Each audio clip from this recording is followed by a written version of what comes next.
Hello my friends, welcome to B2 Gaming. Today we're playing Ultimate General Civil War, the first battle of Bull Run as the Union. As you can see by the numbers there, it's pretty evenly matched, although the Confederates have a very strong defensive position, so this will be anything but easy for the Union. Getting an overview of the battlefield, and we see which direction our main force will come from. There are no Confederates in that area, but they have a lot of space and a hill that they can garrison to delay us. Our goal is to take this river here and head towards Richmond. To give our main force more time, there is a feint at that bridge there. Crossing that bridge is very difficult. Accurate rifle fire will massacre, potentially, any infantry that tries it.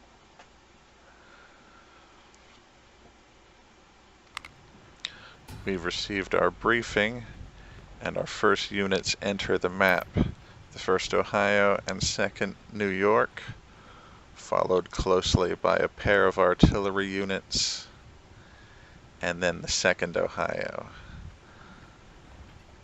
You'll notice on the bottom that all of these units are part of the 1st Division. This makes it possible for them to be merged into a larger division unit and then split again. The individual brigades can also split off these skirmishers. The 2nd New York skirmisher is the one I choose. I will generally choose either the biggest or the smallest unit to select the skirmishers. The skirmishers have better accuracy, but if caught isolated, they can be shattered or surrender more easily, is the trade-off you make.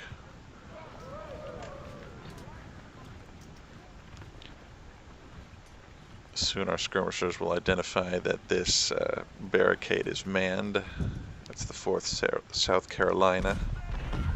It's also got an artillery battery behind it, which will deliver canister fire to any unit that happens to be in melee with the 4th South Carolina. So even if you got to the 4th South Carolina in good condition, in good morale, just one blast from that could easily take you down.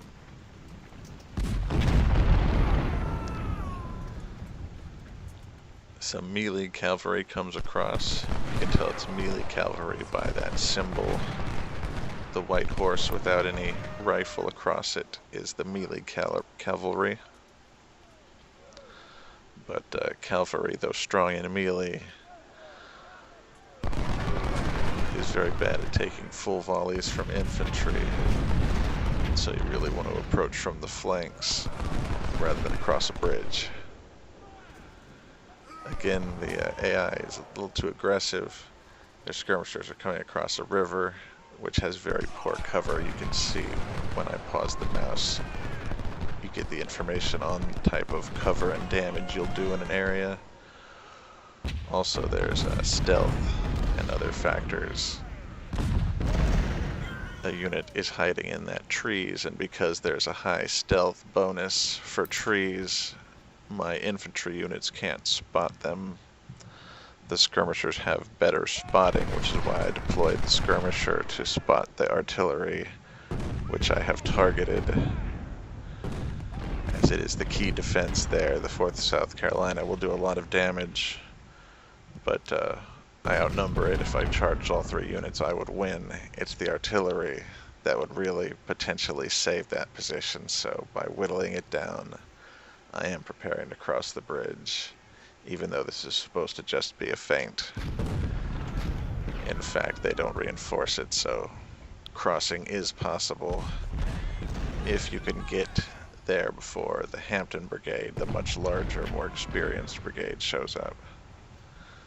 The 4th Carolina, unsupported, will not hold, as long as the artillery can't rout all of your units on the bridge.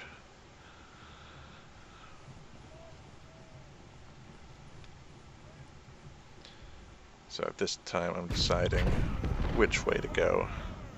This is a previous stream, so I know what's happened, but I'm remembering that at this time I haven't decided whether to attack across the bridge or across the ford, which is guarded by the Louisiana Tigers, which are a more experienced unit. So even though a ford usually is easier to cross than a bridge, in this case, its distance, the size of the river at that ford, and the experience of the unit defending it makes it a bad choice. But sometimes it is the better choice.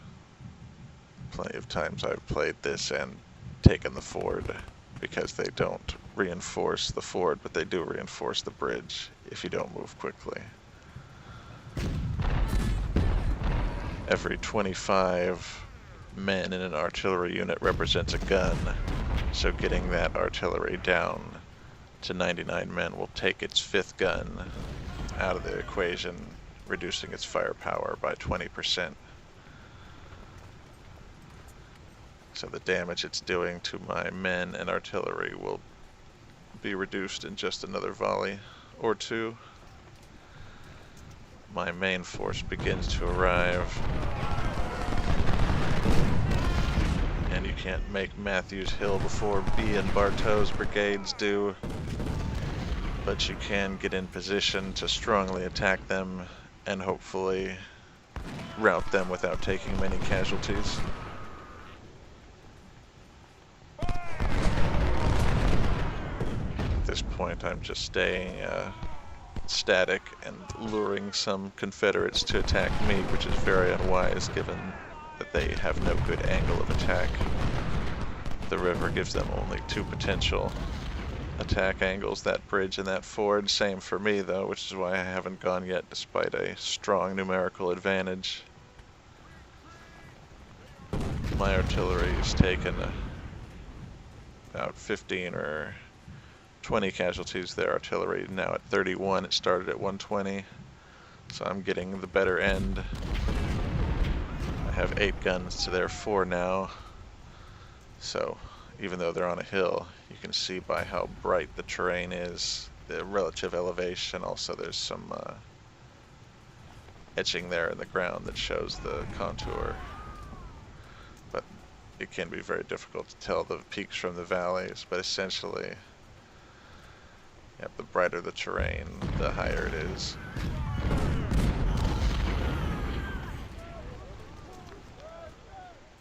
We're about to get them down to just 3 guns if we continue focusing our fire. But the morale of that artillery is likely pretty low after suffering so many casualties and continuous fire, so even though it hasn't gone down to 3 guns and hasn't routed yet, I know its effectiveness will be much reduced, so I can potentially cross the bridge now without being destroyed. Their general has arrived, which will increase their morale regeneration, but can't restore their numbers. And any unit that routs will still rout for a pretty much preset distance, despite the fact the general's right there. They'll return to the battle quicker, but they'll still have to retreat a good distance. So I'm deciding down south that it's about time to attack, but I do want some kind of extra ace up my sleeve, and that ace is going to be these cavalry that have already crossed over.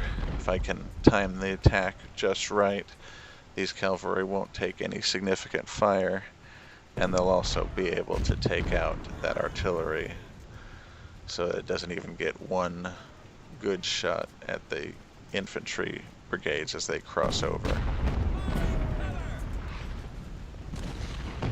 Now the Ohios and the New York are moving into firing position, but staying off the bridge, which has low cover even compared to open ground. The road and the fields are open ground, give you 100% movement. I decide to mass up into my division at least 2 of these brigades so that they'll have a bit better melee. Your melee is based in some degree on how big the unit is. So even if you're less experienced, a big unit can bully a smaller unit in melee. I'm angling the screen so that I can see the cavalry coming and time this just right. In actual warfare, these men would have probably not even been in sight of each other, so coordinating this is almost impossible, but this game makes a few maneuvers a lot easier coming at them from top down. Skirmishers, which have a high stealth bonus, are able to get some fire in on me before I even spot them, but once they fire, their stealth bonus goes down, and my cavalry do spot them and greatly outnumber them, so they won't last long, but they are providing just a bit of diversion for my cavalry. Luckily, you can see the artillery is going to face the cavalry, so they're still not going to get any fire in on the infantry as it's on the bridge, which is the most vulnerable part. The way the AI works, as soon as you rout, they stop firing. So if you're crossing very piecemeal, they'll rout the first infantry that crosses using only potentially half or 1/3 of their fire, and then their fire will regenerate. For the infantry, it regenerates very quickly because they're in the fortified barricade. That volley there from the rear routs them more quickly than they would have otherwise, along with the melee bonus from the cavalry, which are very good in melee. You can see they're the short-range saber cavalry rather than the long-range carbine cavalry. Those are your two options for cavalry in this game, a poor melee but good long-range weapons fire, or a very short-range saber, which actually sometimes have a good short-range pistol, but very, very short range compared to the infantry, and so even the best melee cavalry can be routed by rifle fire well before they get into their pistols range. But their pistols, whether they're palmettos or really nice revolvers, will often insta-rout any infantry that they get into flanking, or especially rear fire to, because their volley is small, but it comes so quickly compared to an infantry volley.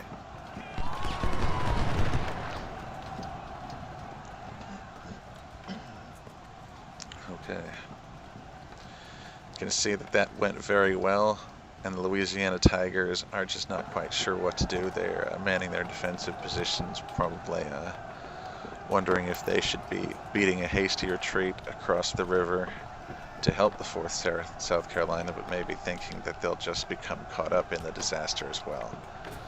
And what I'm thinking is that I don't want that well-trained unit to cross the river and join the defense. I want them to be destroyed or surrender.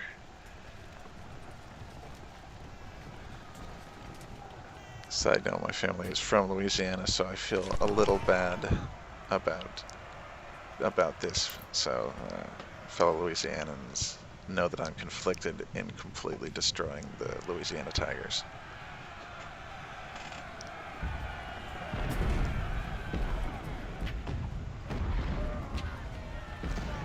The first of 2 large brigades, maybe 3, arrive to support the bridge attack, and since I've cleared the bridge, they can come straight across and will be attacking the main hill even before my main force can get anywhere close.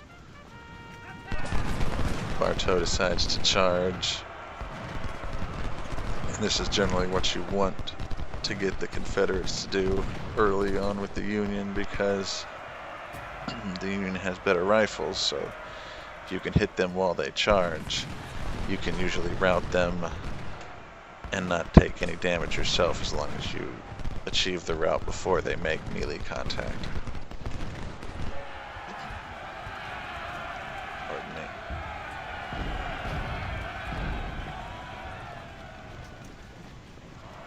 And so we managed to achieve that. We use the fallback. We fire from partially open because you get better damage in open, 100% damage from open, whereas The forest gives you about 80%. So you lose 20% of your damage, but you gain much more cover when you're in the forest. The other drawback is that you're slow. Your men will move much more slowly in especially the dense forest. But that's the best, easiest cover to find. A bit better cover is those urban areas, the goldish areas around the houses. That entire area is a better bonus, and I don't think it reduces damage at all. So that's the best area for your infantry to go in, but there is the drawback of them going even more slowly, I think, than in the dense forest. Managed to capture ammo there, which is huge. Capturing ammo is huge in almost every mission, in that any slugfest, you're going to run through your ammo, both parties. So when you capture their ammo, they cannot replenish their units. Fire rate will slow, whereas your units will never run out of ammo in that battle because you've got both supplies. I use cavalry, generals, and skirmishers to go after ammo because infantry just aren't fast enough. If they end up really close and they charge, they can do it, but it's rare that they end up getting that close to a supply wagon. That's what I meant, not artillery, supply wagon, in the first place.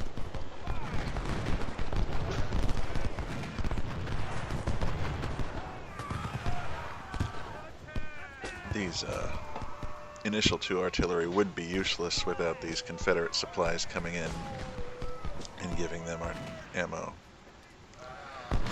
2 new and fully ammoed artillery are coming in with keys.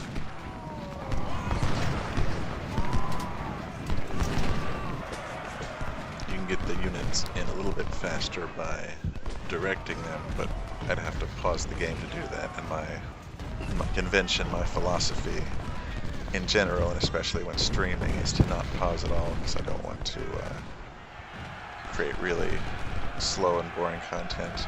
I say that, and yet I'm on the slow motion, but I just cannot manage my troops. I don't have high APM, so I cannot manage my troops at any speed but slow when the battle is intense, and especially when it's on multiple fronts like it is right here, fighting at the ford.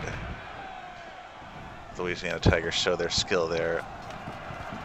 The Indiana cavalry is mowed down almost 30%, 40% there with that volley.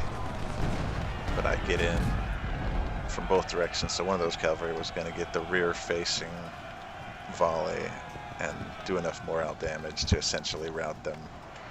So that's the last volley that the Louisiana Tigers will get off, because I sick all the cavalry I have and the skirmishers on them. And once a unit is routing, you don't need a numerical advantage of cavalry. You only need about half of the cavalry. So those 600 men only need about 300 cavalry to finish them off, and that's what I have. Rough numbers.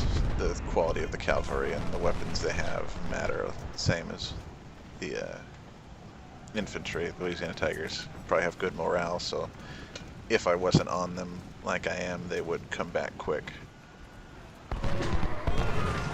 Chip, you'll notice that South Carolina doesn't get a cool name.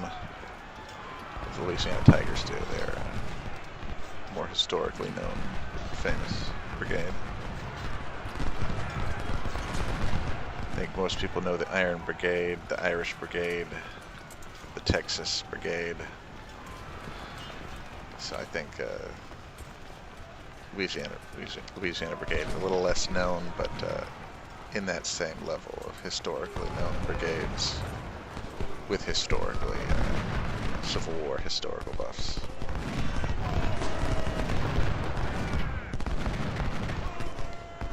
And then Stonewall Jackson is here. This is the battle that made him Stonewall Jackson. So at this point he's just Jackson. If I was filming a movie and I said Stonewall Jackson is here, I should be fired.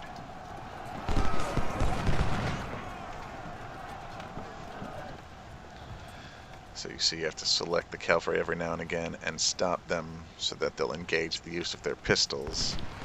This is kills your enemy faster, but it also saps your condition faster because moving or fighting while reloading both makes the reloading slower and goes through your condition faster. Drains your condition, which is a measure of your stamina. And so you'll see that I'm walking most places. A mistake I made at the beginning of my Ultimate General Civil War play was running everywhere because I saw a vulnerability and I wanted to get there fast. And sometimes you definitely need to run, but you can't run across the entire map, and you can't run all the time, and you can't run at all when your condition is, say, 50 or 40% or lower. To follow the Total War system, 50% is probably tired, whereas 25% is exhausted.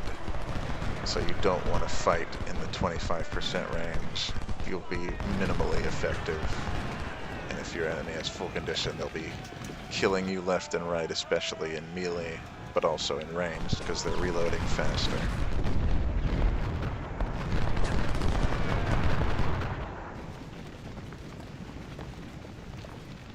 So I've taken the hill, which if I were the Confederates, I would have reloaded if I had lost the hill that early. So I'm in a good position. I've taken both hills. The Stonebridge Hill much more quickly, especially then historically, but even then I was able to take, I can't remember the names of these hills, but yep, there's this ridge here that we're looking at. There's the Stonebridge Hill, and there's the final hill.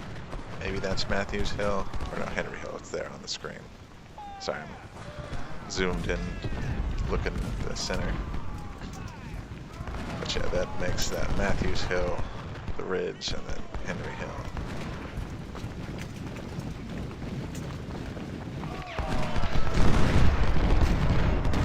Even though that unit is getting tired, I am running it just so that I can get some volleys in and start to overwhelm.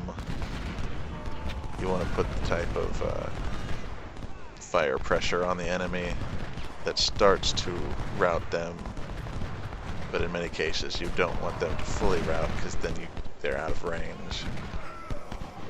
So Hampton's Legion, you'll notice the star on Hampton's Legion, the Virginia men of Jackson, but not Bartow.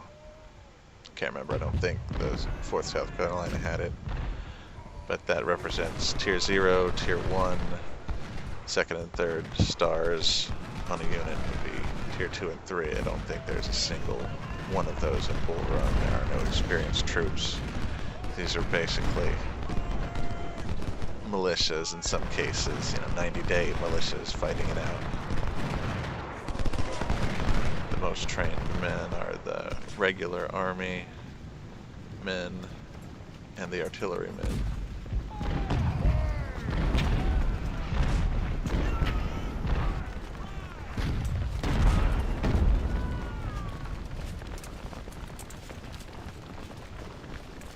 Yeah, I think it'd be very fun to play this game out against opponents multiplayer, especially these historical battles, because the Confederate AI here is over-aggressive.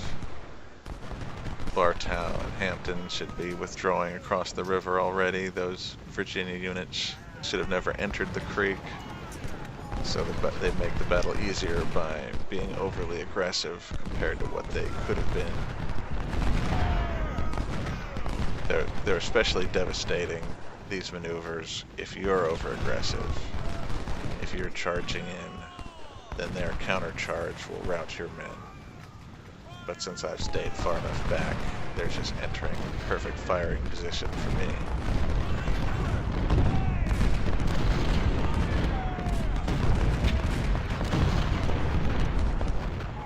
Got my cannon in good position. I've learned more about artillery recently. You can tell what they're firing by how it explodes. Canister is the most effective, but you have to get very close to use it, so you'll usually take damage in getting there. shells are the medium range. When you see a lot of smoke, then you're firing the exploding shells, but those have a limited range.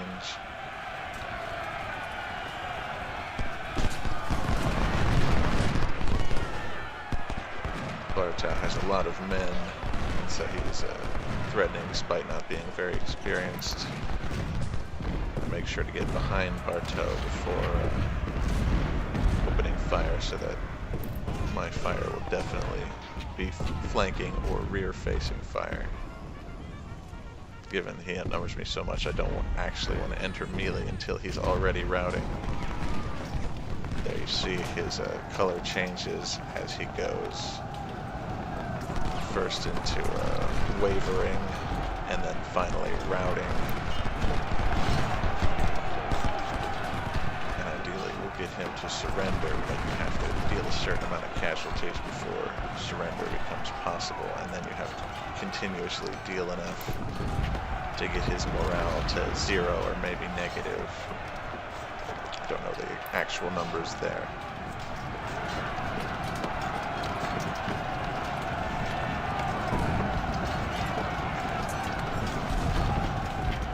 Moving in, and our forces coming in from Matthews Hill are high condition and ready to move in because they have moved so slowly, so we're running to get them into the battle a bit faster, and we're widening out the line so that we can't be flanked as we move in.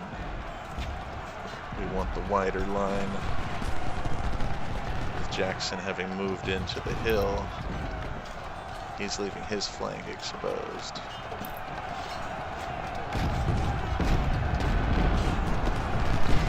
Hampton driven back, and Bartow routing to the north. It's also opened the creek to cross into that forested zone across the creek.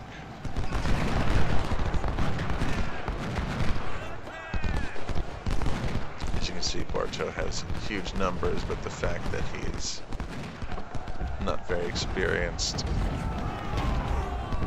getting cut down by our 3 cavalry units, and we've got the skirmisher there to keep up the fire in case the cavalry needs to rest before it can finish them off.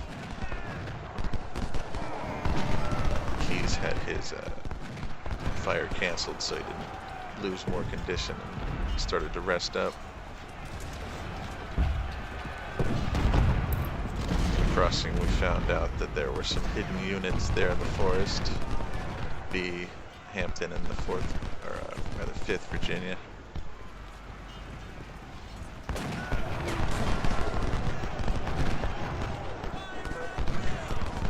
Burnside skirmisher has found, though, that Stewart headed to my left and the Union right is free to advance without any infantry opposition or cavalry opposition.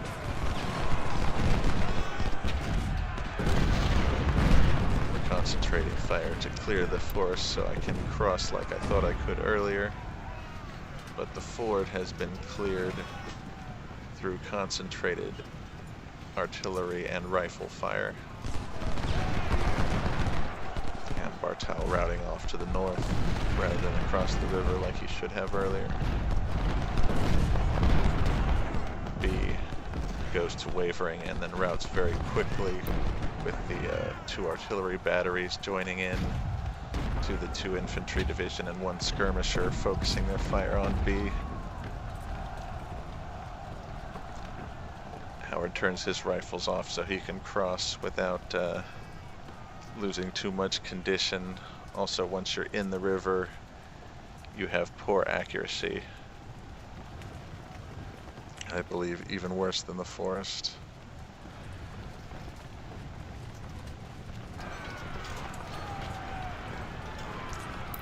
Remembering to advance the artillery with the infantry. They're faster than the infantry, but they're much slower through obstacles like forest, fields, the corn and wheat fields on the open fields, and the housing especially slows down artillery.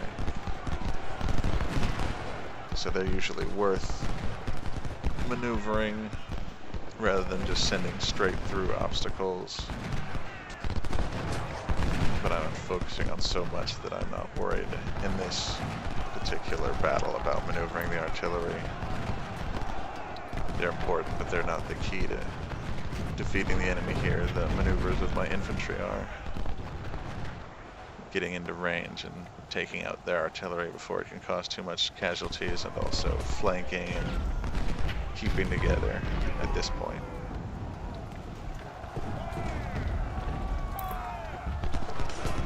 Managed to get a surrender from Bartow instead of having to kill all his men. Feel good about that. We're humanitarians. Despite our massive 40, 50,000 strong army, over 20,000 in this battle, but pretty much every other battle for the Union is going to be 40 or 50,000 strong.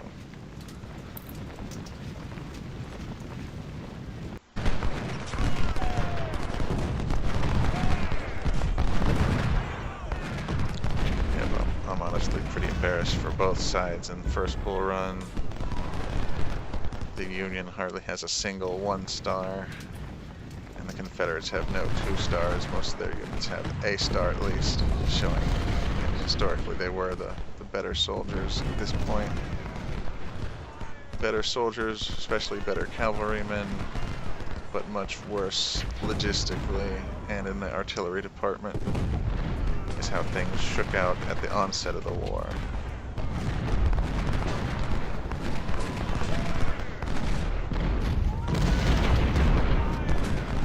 Artillery being the king of battle. When you can take out the Confederate artillery, the battle's pretty much over. As long as you remember to keep your artillery in good position. Artillery, the quirk of it that I didn't understand at the beginning was that artillery does huge morale damage, but not huge numbers damage. There's 2 ways you have to take out a unit. One is by lowering its numbers enough that its morale drops that way, and one is by just blasting away its morale through flanking fire or artillery. And flanking and rear fire do a morale bonus rather than extra damage to the numbers.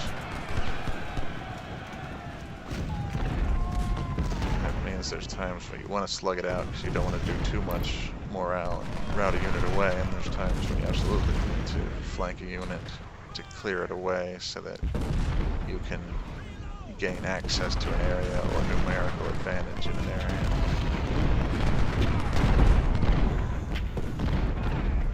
This is one of the reasons why I go slow speed, is because it's very hard otherwise to keep your units together in a tight, coordinated formation, and also we're playing a battle that represents many hours. At least giving it an hour or 2 is more historical than zooming through it in 20 or 30 minutes. But yeah, mainly it's so that I have time to fight the battle well, not to be historical. Because the least historical thing about this game is how everything reacts instantly. What I've seen some Civil War games do, and I think is pretty awesome, is that they send messengers out from the general, and only when the messenger arrives does the order get enacted, and the messenger can in fact actually be killed. So it's very historical. You could end up not being able to get orders to a unit that's encircled. So that's something potentially we'll see in a next evolution Civil War game like this. That's what I hope to see, the best features of all Civil War games in a future Ultimate General style game.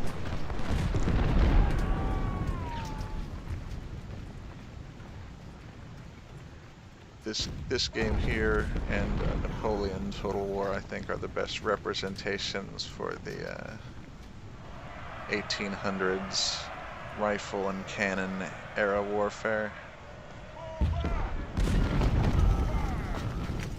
This game is a little more limited in scope, so, but it's also a much more independent game. Game Labs, a Ukrainian studio of a much smaller number of people. Now defunct as I understand it, but this game I think will be looked at as ahead of its time. The final challenge in Bull Run has arrived. I have annihilated the initial forces and the first reinforcing group of Jackson, but now a huge force arrives under, is it Johnston? Yeah, that's Johnston. So Johnston has arrived, almost doubling the Confederate force.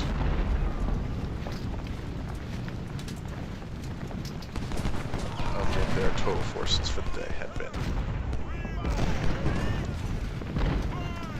However, my initial battle has gone so well that there's really not much even this, what, 10,000 men can do? Might be 12 or 15,000. But they go from sorely beaten to now a challenging force with the addition of these 5 new brigades and Stewart, even though he's been here for a minute, he's still fresh.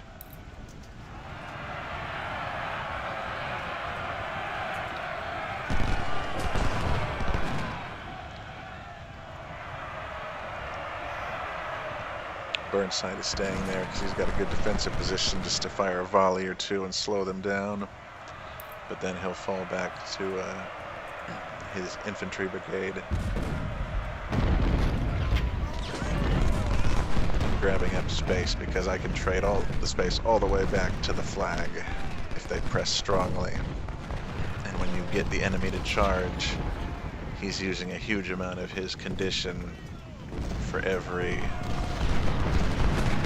400 yards or so that he charges, and 400 yards for reference, that's about the range of these infantry units, if I'm remembering right.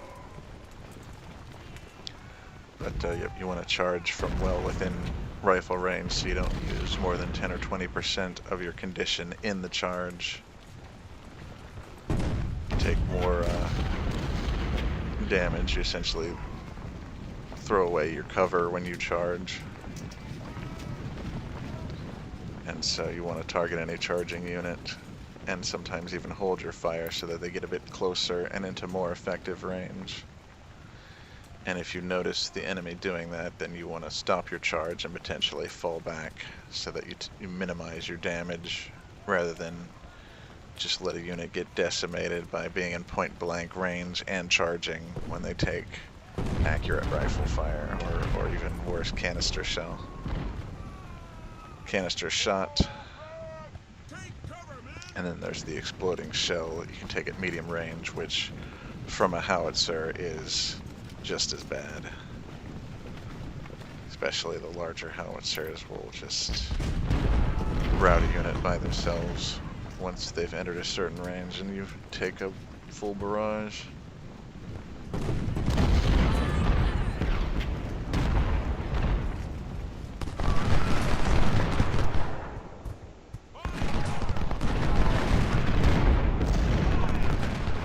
Starting to go heavily in my favor, and I edited this a bit earlier, so I'll start skipping a bit to get to the end because as you can see, I blunted their initial assault and they just don't have the numbers to push through, even if they were really effective and aggressive and managed to coordinate and hit enough angles that they could push me back. They're just attacking straight on at one angle and being delayed by the river in some areas of it. Then if I can just take them out piecemeal, and this is historically what happened, especially early in the wars. Piecemeal attacks were beaten back with rifle fire from one or more units and artillery fire.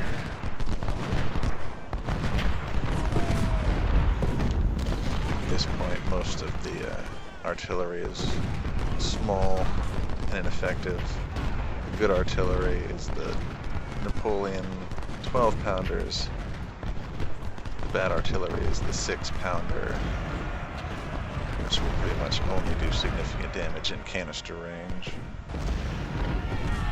but does a fair amount of morale damage, and so it's excellent to have behind your infantry so that if they end up in melee, then enemy takes canister shell, and beyond that, anything in rifle fire is at least taking some additional morale damage from the shell, or what's called the solid shot further back. I recently learned this artillery information from a guide in the Steam guides. So check that out if you want more artillery information.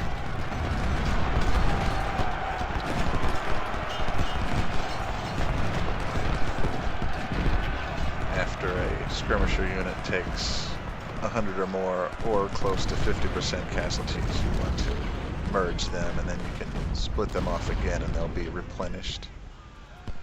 But once a unit is near 50% or more casualties, they have the chance to surrender or even shatter, where their flag disappears, their symbol disappears, and all remaining men flee the field.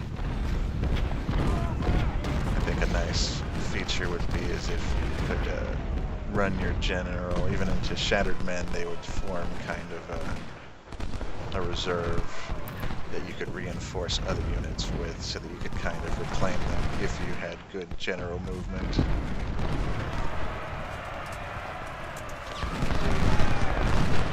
But yeah, this happened often in battles, especially in a battle like Shiloh, where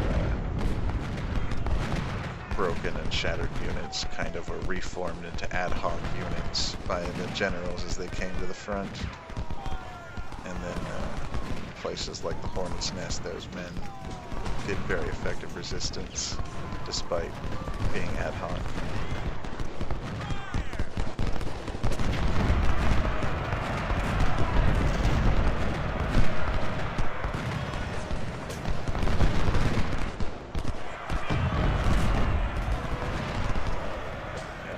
See the writing on the wall, so we're getting ready to skip ahead to the end, skip about 5 to 8 minutes of the final battle here, as it's just a mop-up operation, not very interesting or dramatic. At this point I'm expanding out my line and scouts and making sure that a unit can't sneak into the flag, because I'm getting so far away from it, sneak into the flag and capture it. End up sending Howard away from the mop-up operation and to guard a potential avenue they could try to rush the flag at the very end and steal my victory. This game only cares about the flags if you are outnumbered 8-1, but hold the flags, you won. Although in this case I'm definitely not going to be outnumbered with how I'm tearing them apart at this crook of the river here where they've chosen to fight. In some cases not chosen. The Virginia brigades and Hamptons have been pushed back across this entire, you might call it a whole island, certainly a peninsula surrounded on so many sides by the river. An excellent position for the military to defend. Practically in game, you just put your the range of your rifles right at the water, so that you're only fighting anything that starts to cross, but you don't get in a rifle fight with anything that might be in cover on the other side. And yep, then you've set up your defenses and pretty impregnable. As you can see here, I should have encircled the enemy a little bit better by not having units in position. Hampton is trying to slip around the side, other units are slipping around the side. If I had established my encirclement better, quicker, then none of these units would escape. They would all be routing and or surrendering.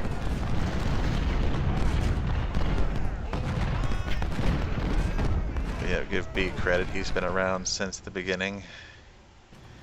He's been routed across more than half of the map.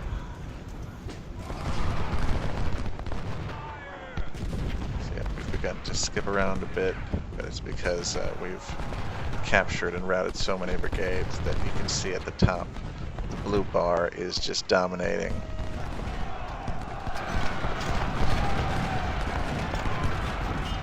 these last few holdouts show why it's very important to have a good cavalry contingent so that at this point you still have enough. My cavalry started out small at 200 or less. Yeah, 200, all of them, I think. And, well, I should be bringing them in. I've kind of forgotten about them. So at one point I sent them to guard the artillery park and forgot about them. But they did more than enough. They got me across the bridge, at which point they saved a huge number of infantry lives. I've seen it, especially when I'm on the Confederate side, that all of the first 3 brigades are routed or captured, and the next big brigade, Keys, takes 1,000 or more casualties before they're even able to move across the stone bridge, let alone capture the flag crossing.